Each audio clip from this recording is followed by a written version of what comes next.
নিয়ে এখানে আমি দেখলাম যে তাদের যে মেধা মনন দ্বিশক্তি শিক্ষার্থীদের, এটা দেখে আমি মুগ্ধ অভিভূত এবং একটা চূড়ান্ত প্রতিযোগিতার মধ্যে আছে সবাই।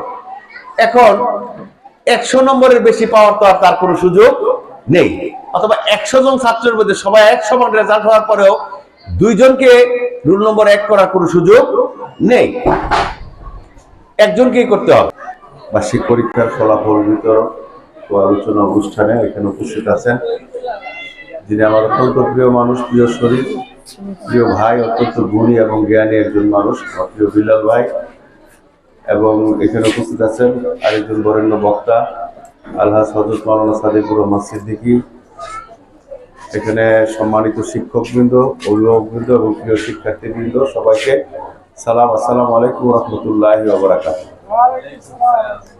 আমি আমার নিজের লেখা কবিতা থেকে শেষ 6 লাইন উচ্চারণ করছি। আমার প্রিয় শিক্ষার্থী ছোট্ট সোনামণিরা যারা এখানে উপস্থিত আছেন, তাদেরকে এটা বোঝার জন্য, শোনার জন্য আহ্বান জানাচ্ছি। স্বপ্নের সাথে মানুষের বিরোধ, স্বপ্ন সৃষ্ট নয়, মানুষগুলো স্বপ্নের সমান, স্বপ্ন বুঝতে হয়। স্বপ্ন দেখো, স্বপ্ন দেখাও, স্বপ্ন করো চাষ, স্বপ্ন হবে তোমার সমান, স্বপ্ন গড়ে বাস। আমরা যেমন স্বপ্ন তেমন, স্বপ্ন প্রতিদিন, দেউলিয়াত্ব বুঝে যাবে, এসব স্বপ্ন করিনি। এই ক্ষেত্রে আমি আপনাদেরকে বোঝাতে চাচ্ছি, স্বপ্ন দেখো, স্বপ্ন দেখাও, স্বপ্ন করো চাষ, স্বপ্ন হবে তোমার সমান, স্বপ্ন গড়ে বাস।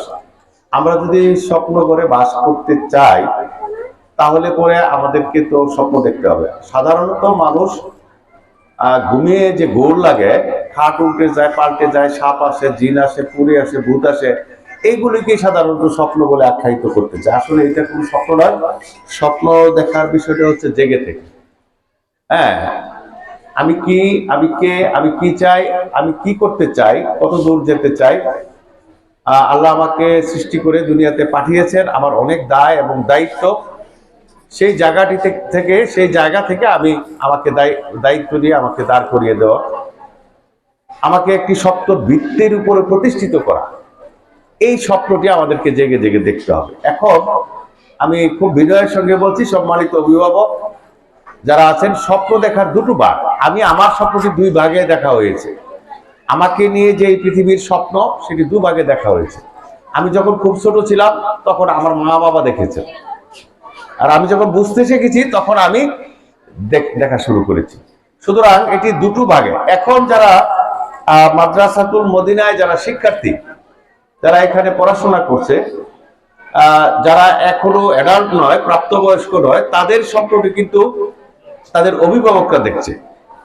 তাকে যদি এইখানে ভর্তি না করিয়ে কোনো একটি ইংলিশ মিডিয়াম স্কুলে ভর্তি করানো হয় কিংবা অন্য কোনো প্রতিষ্ঠানে ভর্তি করানো হতো, তাতেও কিন্তু ওই শিক্ষার্থীর পক্ষ থেকে কোনো বাধা থাকতো না।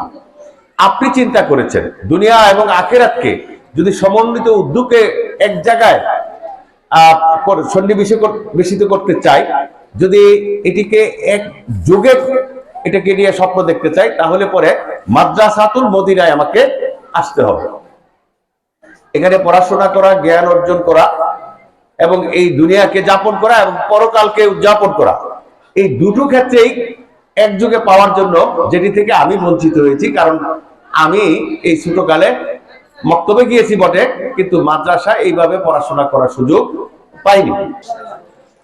দ্বিতীয় যে কথাটি আমি বলতে চাচ্ছি সেটা হচ্ছে যে রেজাল্ট নিয়ে এখানে আমি দেখলাম যে তাদের যে মেধা মনন দ্বিশক্তি শিক্ষার্থীদের, এটা দেখে আমি মুগ্ধ অভিভূত এবং একটা চূড়ান্ত প্রতিযোগিতার মধ্যে আছে সবাই।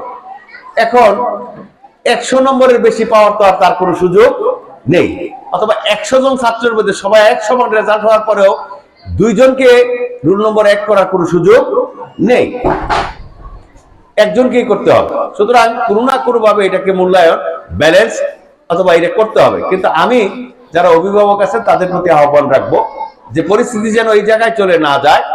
বাবা ছেলেকে প্রতিদিন আলটিমেটাম দেয় যে তুই এইবার যদি এসএসসি পরীক্ষা A+ না পাস, তাহলে তুই আর আমার বাপই ডাকবি না। প্রতিদিন আলটিমেটাম বারবার বলে, মনে করিয়ে দেয়। তো এইবার পরীক্ষার রেজাল্ট হয়েছে, তো বাবা সেজে গুজে বসে আছে যে আমি তো আলটিমেটাম দিয়েছি যে তুই যদি এ প্লাস না পাস তাহলে কি করতে পারবি না, আমাকে বাবা ডাকতে পারবি না।